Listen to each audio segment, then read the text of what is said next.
everything. But I'm here to tell you, just because it happened that day, that don't mean it's going to happen every day. And like my stepfather used to say, Johnny Brown Jr., and God rest his soul. My stepfather used to always tell me, you know, every dog got 1 day, and every dog has this day, and every dog got 2 days. That's what he used to tell me. Every dog has their day, and some dogs got 2 days. Now, if you think about that, it makes perfect sense because all the people that have betrayed you, the people that have treated you badly, don't think that if there's not going to come back on them. Don't think believers in Christ don't believe in karma. We believe that if you do good, good will follow. So that's not karma. We believe that you're supposed to treat people the way that you want to be treated.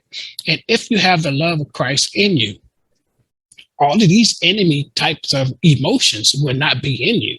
You would have the fruits of the Spirit: love, kindness, joy, peace, long suffering.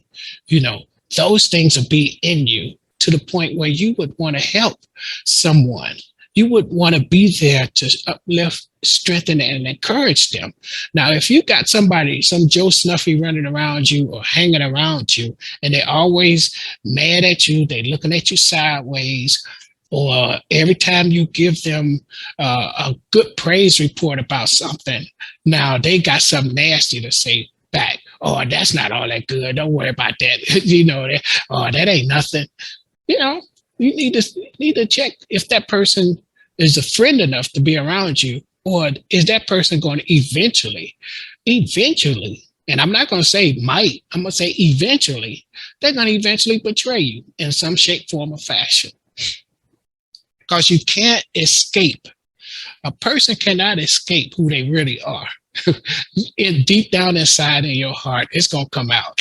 I remember when I used to drink, and I'm talking candidly like this because I want you all to understand that being in this world, we can be in this world, but not of the world. We can associate ourselves with a lot of people that come around us and among us, but we have to have discernment. We have to understand that everything that shine is not gold. Everything that look good ain't good at all.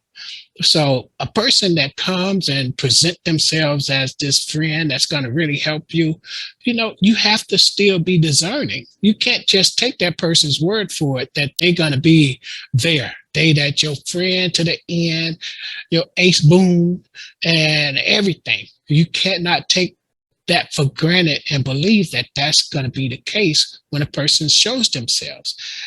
That's a process to building a relationship with anything. It's a process to building a relationship in marriage, a friendship, even in family. When you have kids, there's a process to build a relationship with kids, believe it or not. When you got them little kids, they run around and babies and stuff, they love you because they have no other choice. You mama, you daddy, they gonna love you unconditionally because you feed them, you putting food in their stomach, you putting clothes on their back, you doing what you're supposed to do because you love them unconditionally. Just like David loved Absalom. But David David was thinking everything was good. Absalom had another story. And some of our kids, some of our relatives, when they grow to know you and grow to be around you, sometimes their emotions and their feelings and their thoughts about you change too.